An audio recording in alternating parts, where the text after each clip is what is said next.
नमस्कार, मैं रश्मि और आप देख रहे हैं हाल ही हलचल।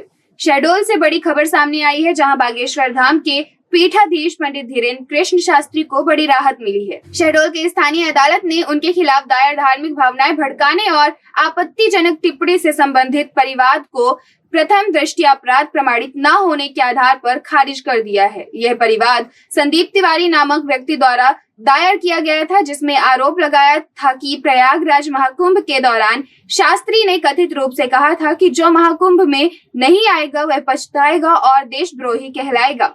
परिवादी ने इस बयान को असंवैधानिक, आपत्तिजनक और भड़काऊ बताते हुए भारतीय न्याय संहिता 2023 की धाराएं 196, 197, 299, 352, 353 और IT एक्ट की धारा 66A, 67 के तहत मामला दर्ज करने की मांग की थी। इस मामले की सुनवाई माननीय न्यायिक मजिस्ट्रेट प्रथम श्रेणी श्रीमान सीता शरण यादव की अदालत में हुई, जहां अदालत ने परिवादी और बचाव पक्ष दोनों की दलीलें विस्तार से सुनी। धीरेन्द्र शास्त्री की ओर से पैरवी कर रहे अधिवक्ता समीर अग्रवाल ने अदालत में कहा कि शास्त्री जी के सभी कथन धार्मिक और आध्यात्मिक प्रवचन की मर्यादा में थे। न तो किसी वर्ग विशेष का अपमान किया गया और न ही किसी को उकसाया गया, बल्कि उनके शब्दों को तोड़ मरोड़ कर गलत अर्थ में पेश किया गया। अदालत ने सभी पक्षों के तर्क और साक्ष्यों का अवलोकन करने के बाद पाया कि परिवाद में ऐसा कोई ठोस प्रमाण नहीं है जिससे यह सिद्ध हो सके कि धीरेन्द्र शास्त्री का कथन समाज में वैमनस्य फैलाने या किसी व्यक्ति की धार्मिक भावना आहत करने वाला था।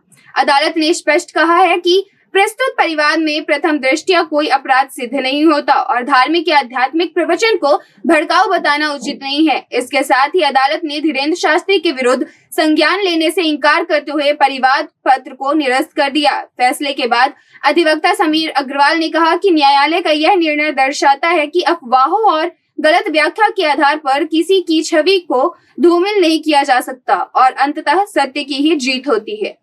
माननीय धीरेन्द्र कृष्ण शास्त्री जी के विरुद्ध शहडोल न्यायालय में एक परिवाद प्रस्तुत किया गया, जिसमें मुख्य बिंदु ये थे कि जब वो बाबा जी जब महाकुंभ में स्नान करने के लिए गए थे प्रयागराज, तो वहाँ पर उनके द्वारा कहा गया था कि जो व्यक्ति महाकुंभ में नहीं आएगा वह पछताएगा और देशद्रोही कहलाएगा। इस संदर्भ में परिवादी ने अपने आप को व्यथित मानते हुए एक परिवाद पत्र माननीय शहडोल न्यायालय के समक्ष प्रस्तुत किया था।